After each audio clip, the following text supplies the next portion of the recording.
Hamas fighters launched their biggest attack on an Israeli Defense Forces outpost in Gaza's Khan Younis. Reports suggest that 18 Hamas fighters emerged from a tunnel near the IDF outpost and attacked both the post and multiple Israeli Merkava IV tanks. The fighters reportedly used the Yasin 105 anti-armour missiles and improvised explosive devices for the attack. Hamas's military wing, the Al-Qassam Brigades, claimed responsibility for the attack. It said that Hamas fighters killed multiple IDF soldiers in a complex ambush. As per the Hamas statement, their fighters first targeted the commander of the Merkava tank, leaving the Israeli soldier critically injured. The fighters then entered a building in which Israeli soldiers were stationed, triggering a close encounter.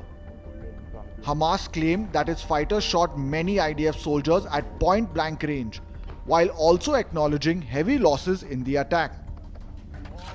As the IDF's rescue operations team reached the spot to evacuate the injured Israeli soldiers, one of the Hamas fighters hiding in the tunnel blew himself up. Hamas then launched mortar shelling as a cover to help its fighters escape. While Hamas claimed multiple casualties among IDF ranks, Israeli military officials denied any deaths, saying that only 3 of its soldiers were wounded. The Israeli forces claimed that they killed 10 Hamas fighters and admitted that 8 Hamas fighters managed to slip back into the tunnel. Israeli officials believe that Hamas launched the attack to take IDF soldiers as hostages. The IDF also acknowledged the successful infiltration of Hamas fighters that led to an exchange of fire with the Kafir brigade. Israeli officials said the August 20th attack was a rare case of the biggest Hamas fighters' assault on an IDF post in the Strip. This is not the first time that Hamas has executed ambushes on the IDF in the Gaza Strip.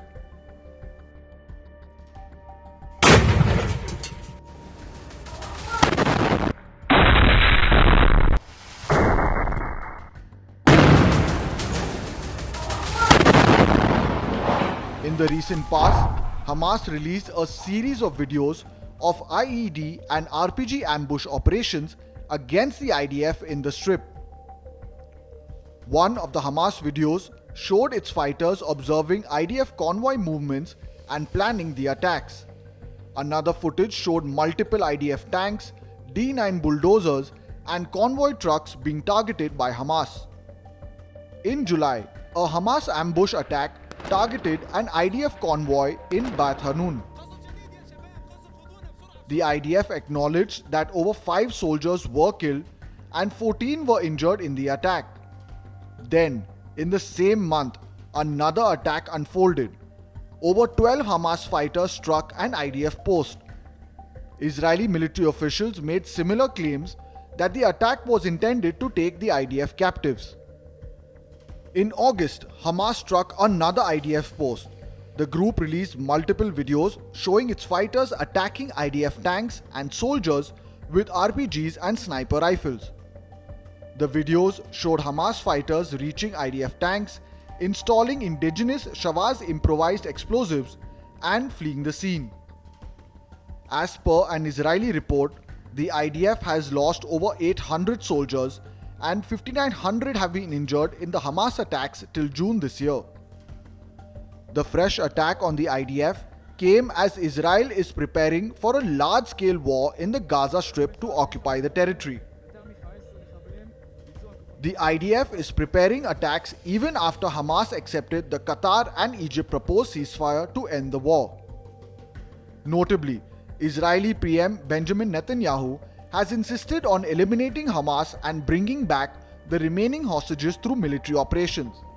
Netanyahu is insisting on the military operation because the IDF believes that Hamas has been weakened and it can be completely removed through intensified attacks. The IDF in a report said that they have killed over 2,100 Hamas fighters since March this year. At the same time, over 10,000 Palestinians have also been killed in IDF operations.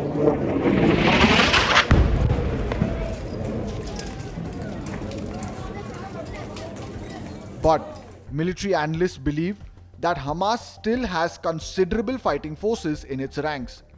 They have warned that intensifying military operations against Hamas will only put the lives of the living hostages in danger and exacerbate starvation in Gaza.